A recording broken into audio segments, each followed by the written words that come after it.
La semana pasada hablábamos de que Jesús nos invitaba a superar la religiosidad, a superar esta ética, esta justicia de los fariseos, de los maestros de la ley, que es una justicia externa, ¿cierto? Que no transforma el corazón de las personas. Así que Jesús nos decía, nos llamaba hace 2 semanas, ¿cierto? A que si nuestra justicia no supera a la de los religiosos, entonces no estamos preparados para el reino de los cielos. Esta fuerte declaración que Jesús lanza allí en Mateo 5:20 es la que se desarrolla a partir del versículo 21, se profundiza hasta el final del capítulo 5. Lo que decíamos que eran las antítesis, estas enseñanzas donde Jesús de alguna forma contradice la continua reducción que los religiosos han hecho de los mandamientos de Dios, y Él los enseña de manera más profunda. Así que hoy vamos a ver la primera de estas 6 antítesis, que tiene que ver, ¿cierto?, con el homicidio, con el enojo y con la reconciliación. Así que hoy vamos a hablar de enojo y reconciliación.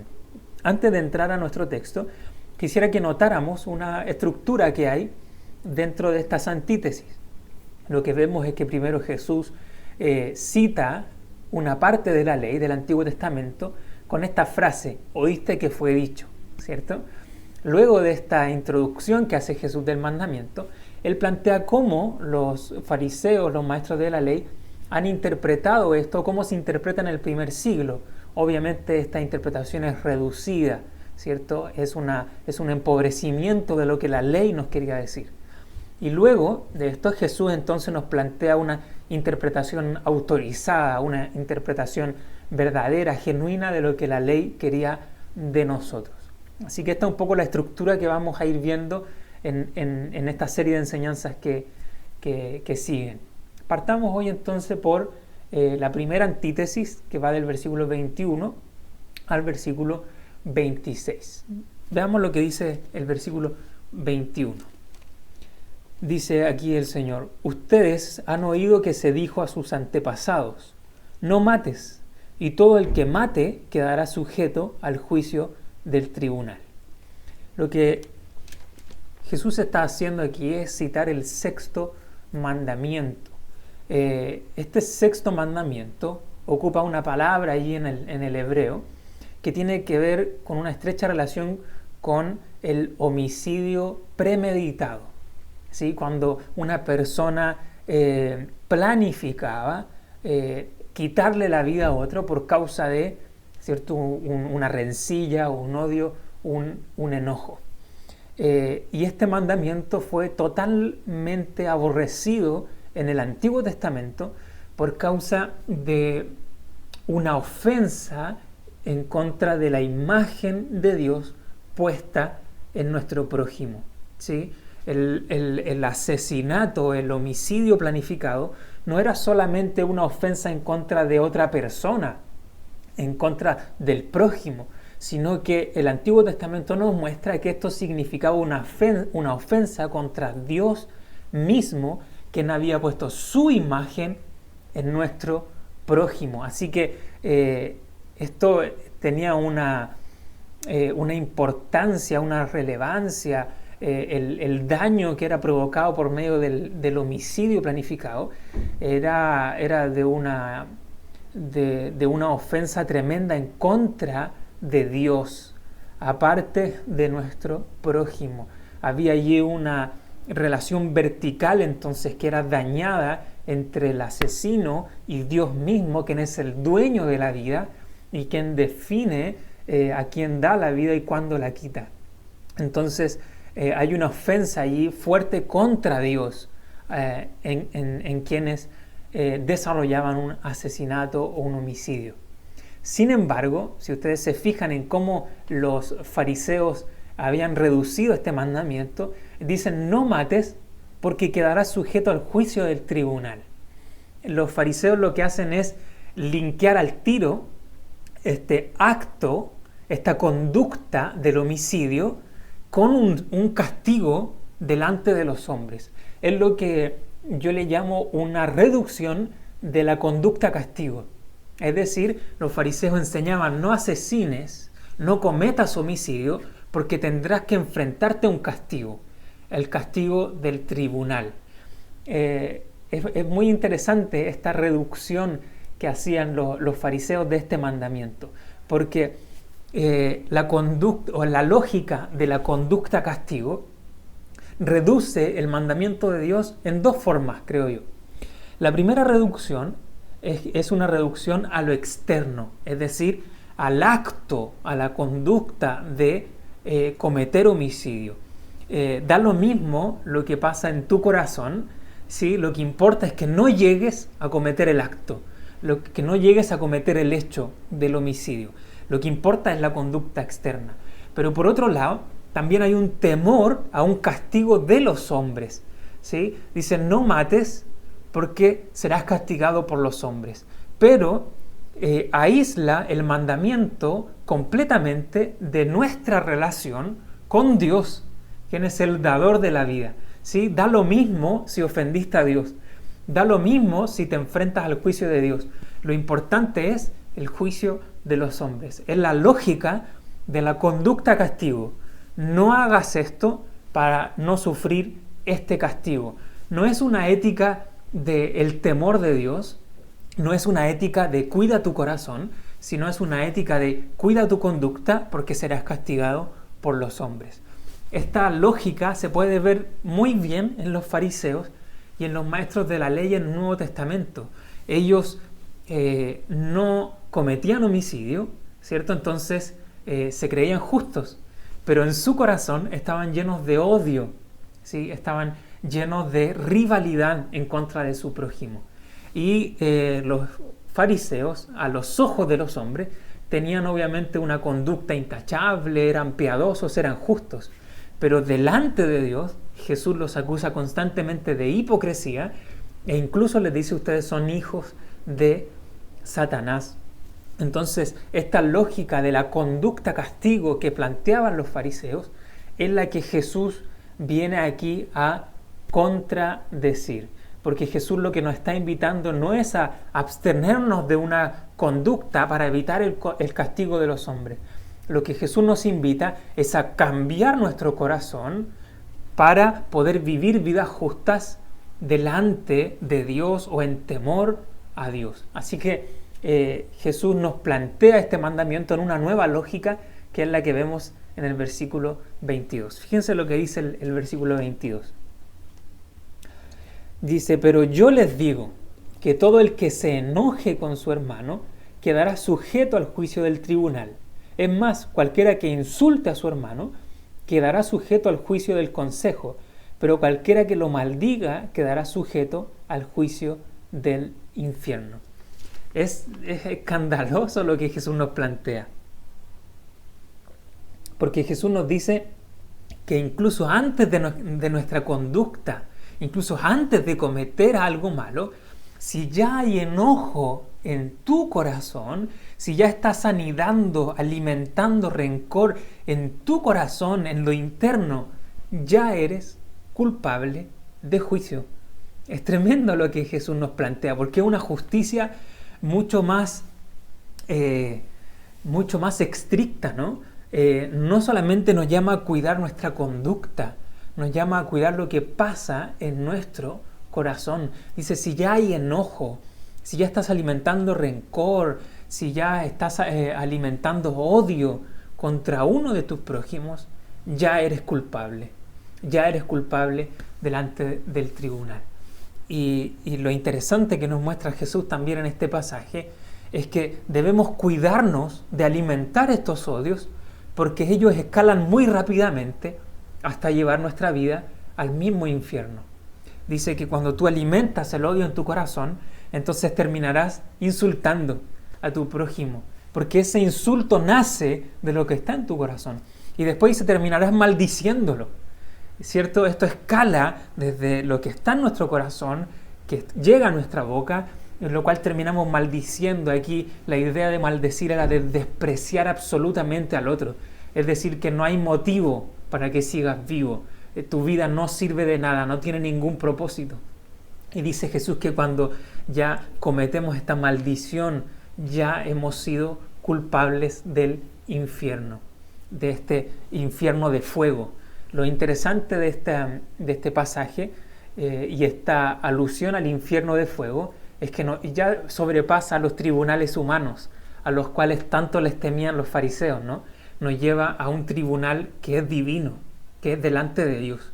Y delante de Dios, cuando tú guardas enojo y rencor, ya eres culpable.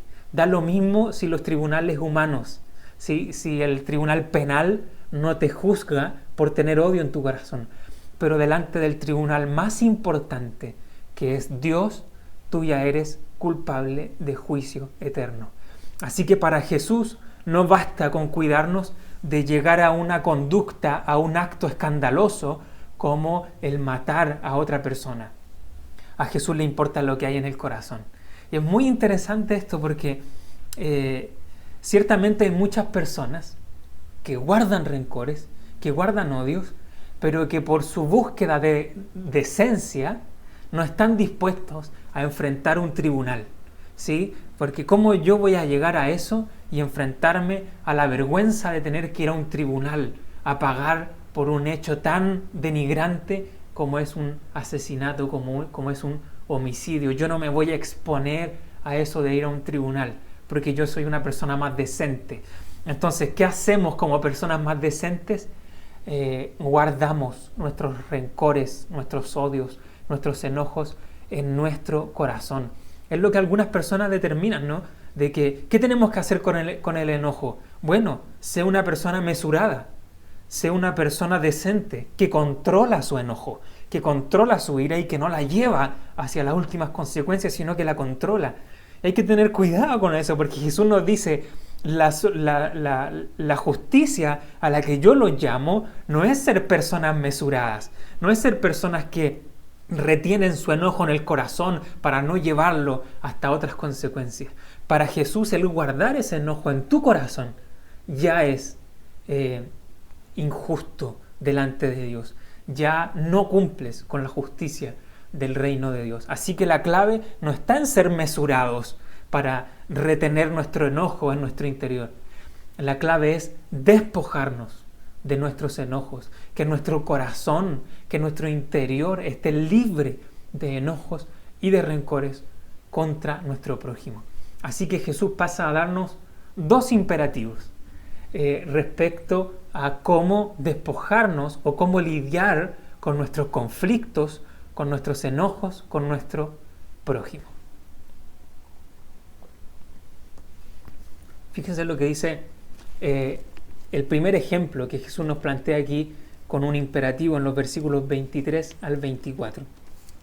Dice, por lo tanto, si estás presentando tu ofrenda en el altar y allí recuerdas que tu hermano tiene algo contra ti, deja tu ofrenda allí, delante del altar, ve primero y reconcíliate con tu hermano, luego vuelve y presenta tu ofrenda.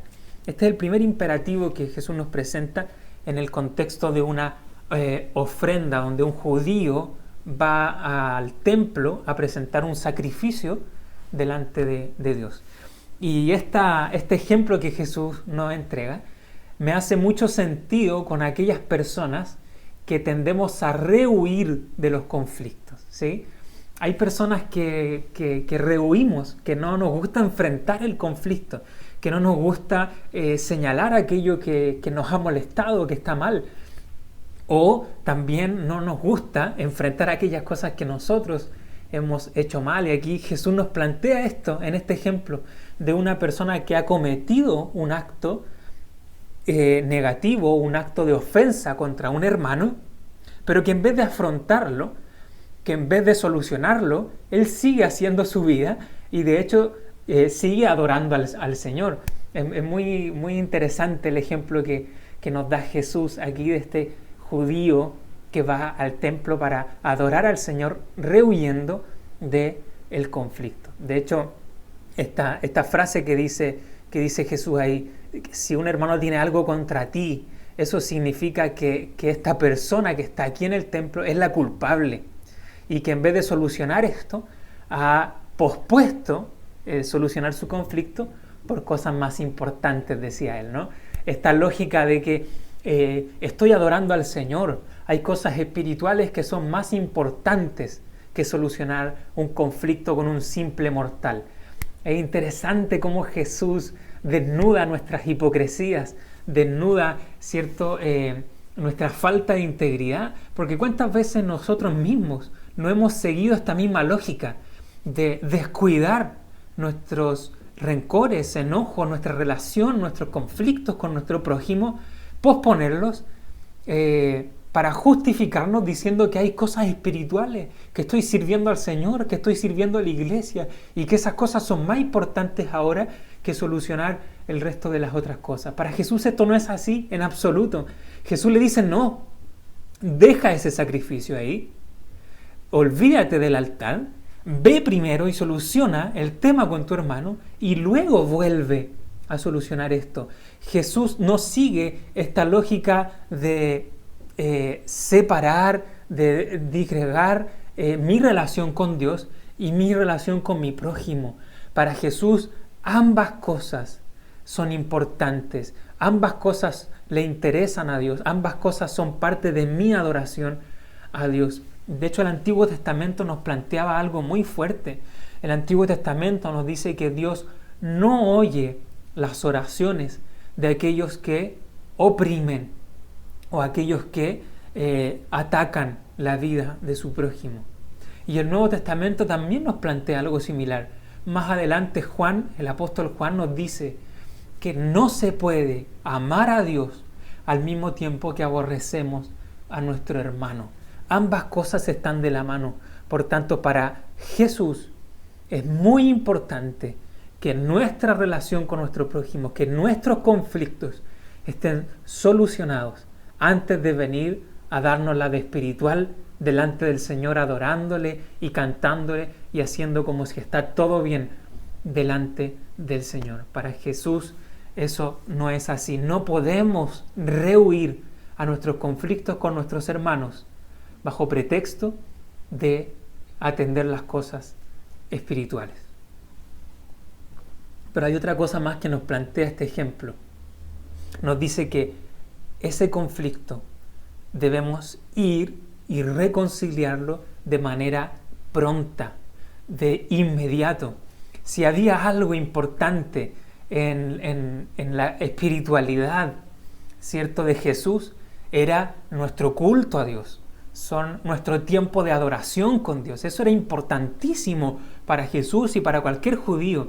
Sin embargo, Jesús dice, esto que es tan importante puede ser pausado si para que tú vayas a reconciliarte de inmediato. Hay una prontitud ahí. Jesús nos dice, no alimentes el enojo, no alimentes el odio, no dejes pasar tiempo.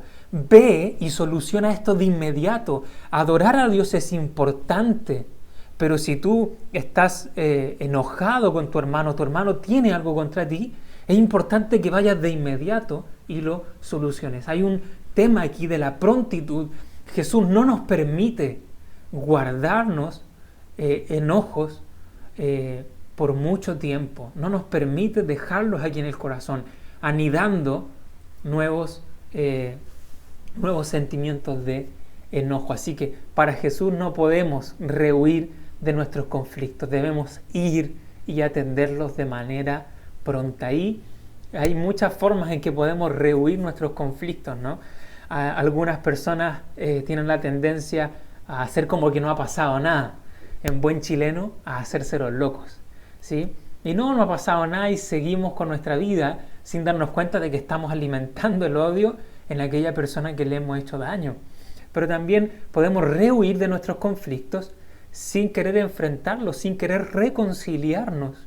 Y nos enojamos y somos capaces de romper relaciones con otros por causa de nuestro orgullo. Rehuimos la reconciliación, rehuimos enfrentar el problema y nos distanciamos, nos encerramos. Jesús nos llama a no rehuir de nuestros conflictos, sino buscar prontamente la reconciliación. Eso es lo que vemos en este primer ejemplo. Y el segundo ejemplo, que también nos da un imperativo, está en los versículos 25 y 26, que dicen así: si tu adversario te va a denunciar, llega a un acuerdo con él lo más pronto posible. Hazlo mientras vayan de camino al juzgado, no sea que te entregue al juez y el juez al guardia y te echen en la cárcel. Te aseguro que no saldrás de allí hasta que pagues el último centavo. Yo veo aquí que Jesús ahora va a otro estilo de persona. Es decir, el primer ejemplo era para las personas que tendemos a rehuir el conflicto. Este segundo ejemplo va para las personas que tienden a agrandar los conflictos, ¿sí? Son dos personas que tienen un conflicto entre ellas, pero que se negaron a conciliar ese problema entre ellas dos y dijeron: vamos a llevar esto a tribunales, ¿sí? Es ese enojo interno, esa rabia interna, que en vez de querer solucionar el problema con otra persona, yo digo: voy a llevar esto hasta las últimas consecuencias. Son aquellas personas que un problema de 2 lo transforman en problemas de 3 o en problemas de 4 y al final termina siendo un problema judicial, un problema legal. De hecho, el versículo ahí 25 nos plantea esto de que no sea que te entregue al juez, el juez al guardia y el guardia a la cárcel. Esto era parte del proceso penal que se vivía en el Imperio Romano. Por tanto, lo que el texto nos está mostrando aquí es que dos judíos de Palestina tuvieron un problema que ellos no pudieron enfrentar. Esto fue llevado a los tribunales de Palestina. En Palestina no se pudo solucionar, así que este problema subió hasta llegar al gran imperio, ¿sí? al proceso legal del gran imperio romano. Es este conflicto que no se quiere solucionar entre dos personas y tiene que llevarse hasta las últimas consecuencias, hasta el final. Vamos a pelear hasta el final, ¿sí? Sin embargo, Jesús también tiene algo que decirnos en medio de esta tendencia de querer agrandar todos nuestros conflictos y llevarlos hasta el final. Fíjense lo que Jesús dice. Le dice: si tu adversario te va a denunciar, llega a un acuerdo con él lo más pronto posible. Hazlo mientras vayan de camino al juzgado. De hecho, es muy rico el vocablo en los textos griegos, en los textos antiguos de este pasaje, porque el ponte de acuerdo significa, literalmente en el griego, significa juntarse a mitad de camino. Es muy interesante el vocablo, porque va justamente en contra de esta tendencia a querer llevar las cosas hasta el final. Jesús lo dice: no vaya hasta el final con el conflicto, júntense a mitad de camino. Lo que Jesús nos está diciendo es lleguen a acuerdos, lleguen a mediaciones. No exijas todo o nada. Puedes tener una mediación, puedes llegar a acuerdos medios que te favorezcan tanto a ti como favorezcan a la otra persona. Entonces, esta tendencia que tenemos muchas veces nosotros de que yo voy a exigir todo o no recibo nada, o yo no me voy a conformar con nada. Jesús nos dice: lleguen a un acuerdo, lleguen a mitad de camino en donde ambos puedan ser beneficiados. Pero para eso, a veces yo tengo que ceder para poder ganar otra cosa. Tengo que ceder en un punto para poder ganar otro punto. Pero para eso tenemos que encontrarnos a mitad de nuestros caminos. Si seguimos caminando por sendas separadas, esperando llegar hasta el final, entonces las consecuencias pueden ser muy, muy malas. Y eso es lo que nos plantea el texto. Esa tendencia de o ganar todo o nada puede llevarte a perder todo. Y es lo que Jesús dice: puedes terminar en la cárcel y vas a terminar pagando tu deuda hasta el último centavo. Jesús nos invita a parar antes de llegar hasta las consecuencias finales y a poder mediar, a poder tener tiempos de acuerdo. Pero eso, una vez más, Jesús nos plantea que sea lo más pronto posible. Para Jesús, el dejar pasar tiempo con nuestros conflictos, con nuestros enojos, es dañino. es dañino para nuestro corazón. Y eso lo que termina haciendo finalmente es agrandando el enojo, agrandando la rabia, hasta cuando ya es muy difícil poder llegar a acuerdos, poder llegar a soluciones. Así que Jesús nos invita también a juntarnos en medio del camino. Es muy linda esta metáfora que Jesús nos plantea. Así que Jesús nos da dos imperativos: reconcíliate con tu prójimo pronto. Y un segundo imperativo: ponte de acuerdo con tu prójimo pronto, para que no alimentes el enojo, para que no alimentes la rabia, para que no alimentes el odio. Dos aplicaciones que me gustaría que pudiéramos extraer a partir de este texto. Una primera aplicación es que entendamos los acuerdos como una dinámica de concilio, ¿sí? Entender los acuerdos como esta dinámica de concilio. Esto es muy rico para nosotros los presbiterianos, para las iglesias reformadas. La iglesia reformada funcionamos así, ¿no? Por medio de concilios, por medio de acuerdos. Cada año, cada semestre, nosotros tenemos nuestros concilios, ya sea en el presbiterio, ya sea en una asamblea sinodal, en donde cada uno llega con sus propuestas, cada uno llega con ciertos temas para ser tratados en un concilio. Y en esos temas, ¿cierto? Todos tenemos nuestras propuestas, nuestras ideas. A veces llevamos un proyecto y queremos que ese proyecto se apruebe por toda la asamblea, tal como está escrito. Y a veces nos encontramos con que las discusiones empiezan a querer cambiar nuestro proyecto. Esas discusiones se vuelven acaloradas. Esas discusiones a veces terminan dividiendo una asamblea respecto a un tema, ¿cierto? Y tiramos puntos a favor, puntos en contra. Pero lo lindo de nuestro sistema, ¿cierto?, de gobierno, lo lindo de estas asambleas y concilios, es que discutimos fervientemente nuestras posturas, pero al momento en que votamos, nosotros nos abrimos a la posibilidad de que esas propuestas sean modificadas o que nuestras propuestas pierdan. Y las recibimos de manera igual, las recibimos como una determinación que el Espíritu Santo le dio a nuestra asamblea. Entonces, en nuestros concilios, en nuestra asamblea, nosotros entendemos que existe la posibilidad o de que todos ganemos, o de que todos perdamos, o de que yo ceda para que gane la propuesta de otro, o de que mi propuesta gane porque otro cede. Pero así son los concilios. En los concilios no siempre voy a ganar. En los concilios no siempre voy a perder todo tampoco. Va a haber ocasiones en las que mi propuesta tenga que ser modificada, pero al final todos ganamos. ¿Por qué? Porque es el Espíritu Santo el que dirige los concilios y hay un bien mayor que el mío, que es el bien de la asamblea, que es el bien de la iglesia en ese caso. Ahora, ¿por qué menciono yo esto?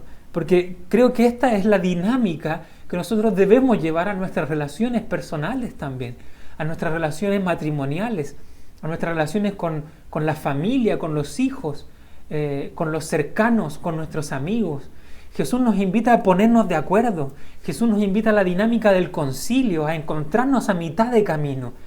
Y eso significa de que yo no puedo ir siempre con la mentalidad de que tengo que ganar todo, de que mi propuesta es la final y la verdadera. Yo tengo que saber conciliar con otras personas, ponerme de acuerdo.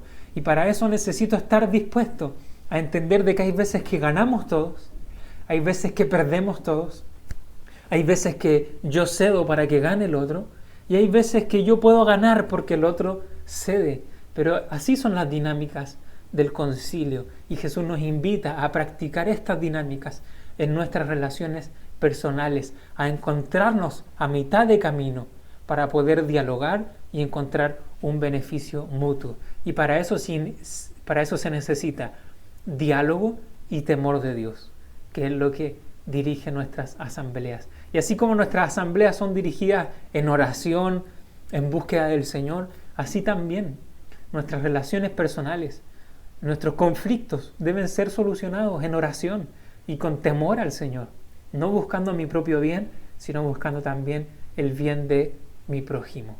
no haciéndose los locos y dejando que el conflicto siga escalando, sino llamándonos a tener un tiempo de concilio, llamándonos para poder solucionar nuestros problemas. Y una segunda aplicación que me gustaría reflexionar tiene que ver con entender la reconciliación como un canal de transformación. Una de las cosas lindas que pude aprender en este texto, al estudiar este texto, es la raíz griega de la palabra reconciliación que Jesús menciona aquí en este texto. La palabra reconciliación está compuesta por dos palabras en el griego. La primera palabra significa canal o conducto. La segunda palabra significa cambio o transformación. Por tanto, lo que la palabra reconciliación en su raíz griega nos quiere decir es que reconciliación apunta a un canal de transformación, a un canal de cambio. Qué interesante esto me sedujo durante todos estos días, porque cuando nosotros odiamos, cuando nosotros alimentamos el enojo, cuando nosotros alimentamos la rabia en contra de nuestro prójimo, lo que nosotros hacemos es negarle la posibilidad de cambio a aquel que nos ha ofendido, y es negar nuestra posibilidad de cambio también, de poder abandonar aquellas cosas que me hacen sentir enojo para poder entrar en una nueva dinámica de involucramiento, de compromiso con el otro, para poder amar de verdad. Entonces la reconciliación es un canal de transformación. Esto es muy rico porque el odio nos deja sin cambio. El odio nos cierra la posibilidad de transformación, mientras que la reconciliación nos abre esta posibilidad. Por eso que la antítesis del odio no es la indolencia. La antítesis del odio no es la indiferencia a lo que el otro hace, es la tolerancia del mal. La antítesis del odio es el amor que se involucra con aquel que ha cometido una ofensa para buscar su transformación. No basta con decir, sí, bueno, esa persona me hizo algo, pero ya no importa. No, eso no es amor. El amor se involucra con el ofensor para buscar su cambio y su transformación. El amor se niega a que la injusticia siga siendo parte de nuestras relaciones. El amor busca el cambio en nuestras relaciones. Y eso es muy, muy lindo. El amor jamás va a aceptar la injusticia. El amor jamás va a aceptar el pecado como parte de nuestras relaciones. El amor se va a involucrar con el otro. Va a buscar acercarse al otro para poder ser transformados en nuestras relaciones, en nuestras dinámicas, para aborrecer la injusticia, pero para amar a la persona y buscar que esa persona que me ha hecho daño pueda ser transformada, pueda ser cambiada. Hay una anécdota que cuenta C.S. Lewis, ¿cierto? Que es muy linda. C.S. Lewis siempre lo presentamos como el escritor de las crónicas de Narnia, ¿cierto? Pero su currículum es mucho más rico que eso. Como profesor de literatura medieval en Oxford, en Cambridge, ¿cierto? Era un tremendo hombre y un tremendo escritor cristiano. Y él cuenta una anécdota de antes de convertirse al cristianismo. Él dice que antes de convertirse al cristianismo, él escuchaba una frase en los cristianos que encontraba con una frase estúpida. Esta frase que escuchaba de los cristianos era: ama al pecador, pero odia su pecado. C.S. Lewis escuchaba esta frase: ama al pecador, pero odia su pecado. Y encontraba una frase estúpida, decía que no se pueden separar ambas cosas, al pecador de su pecado. Es una frase estúpida. Sin embargo, cuando C.S. Lewis se convierte al cristianismo, cuando él llega a las plantas de Jesús, él hace una nueva lectura de esta frase y él se da cuenta de algo. Él dice: esta frase no es tan estúpida porque, sinceramente, yo he aplicado esa misma política conmigo mismo.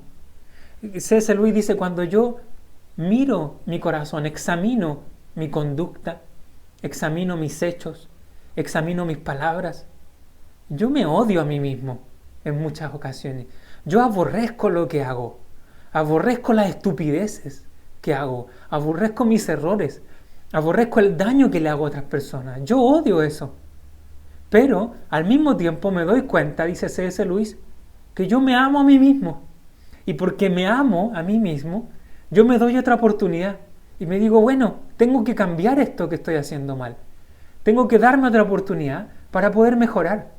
Entonces C.S. Lewis se da cuenta de que odiar el pecado al mismo tiempo que amar al pecador es lo que él ha estado haciendo consigo mismo durante toda su vida. Odiar lo que hace mal, pero por otra parte darse a sí mismo oportunidades de cambio, oportunidades para poder mejorar. Entonces C.S. Lewis nos dice de que esta misma dinámica que aplicamos a nosotros mismos es la que el Evangelio nos invita a aplicar con nuestro prójimo, a odiar su pecado, pero a poder amar al pecador y darle oportunidades de cambio y comprometernos con él para que sea transformado. La metáfora de C.S. Lewis es muy linda, es maravillosa, pero termina aún mejor. C.S. Lewis termina diciendo, pero me di cuenta de algo más. Esta no solamente es la política con la que yo he funcionado conmigo mismo toda mi vida, de odiar mi pecado pero amarme a mí mismo. C.S. Lewis dice, esta es la forma en cómo Dios nos ha amado en Jesucristo. Dios odia nuestro pecado y nosotros éramos sus enemigos. Él odiaba nuestras conductas, nuestras ofensas que cometimos en contra de Dios mismo. Nos hacían personas absolutamente aborrecibles delante del Dios santo y del Dios justo. Ese Dios que nos dio la vida, ese Dios que nos regaló tantas bendiciones, que nos regaló familia, que nos regaló tantos dones en la creación, y nosotros le respondimos con ingratitud, con ofensa, con desprecio. Sin embargo, ese Dios nos amó. Aborreció nuestro pecado, pero nos amó en Jesucristo y envió a su Hijo para que Él pudiera cargar con nuestros pecados y así poder hacernos hijos amados del Señor. Jesús vino para poder justamente reconciliarnos, y la muerte en la cruz de Jesucristo es un canal de transformación para nuestras vidas. Por eso Jesús nos reconcilia con el Padre. Nos reconcilia porque nos muestra que Jesús y que Dios aborrecen el pecado, pero por otra parte nos muestra que Dios se ha comprometido con nosotros para poder transformarnos y limpiarnos de aquellas conductas que son tan vergonzosas, tan aborrecibles. Así que es muy lindo como C.S. Lewis nos predica el Evangelio con esto, y nos dice que es Jesús quien nos reconcilia porque condena nuestro pecado al mismo tiempo que desea transformarnos. Y eso es lo que el Evangelio ha hecho con nosotros. Por tanto, cuando Jesús nos invita a poder reconciliarnos con aquellos que hemos ofendido o con aquellos que nos han ofendido a nosotros, lo que Jesús nos está haciendo o lo que Jesús nos está invitando es a reflejar aquello que el Evangelio ha hecho con nosotros, a poder comprometernos con nuestro prójimo para que sea transformado, para que cambie, para que haya menos injusticia en el mundo y para que haya más amor. Así que debemos abandonar nuestros enojos, nuestra rabia, nuestro odio y practicar la reconciliación como un fruto de lo que el Evangelio ha hecho en nosotros. I just wanna be like you, walk like, talk like, even think like you. The only one I could look to. You're teaching me to be just like you. Well, I just gotta be like, I just gotta be like you.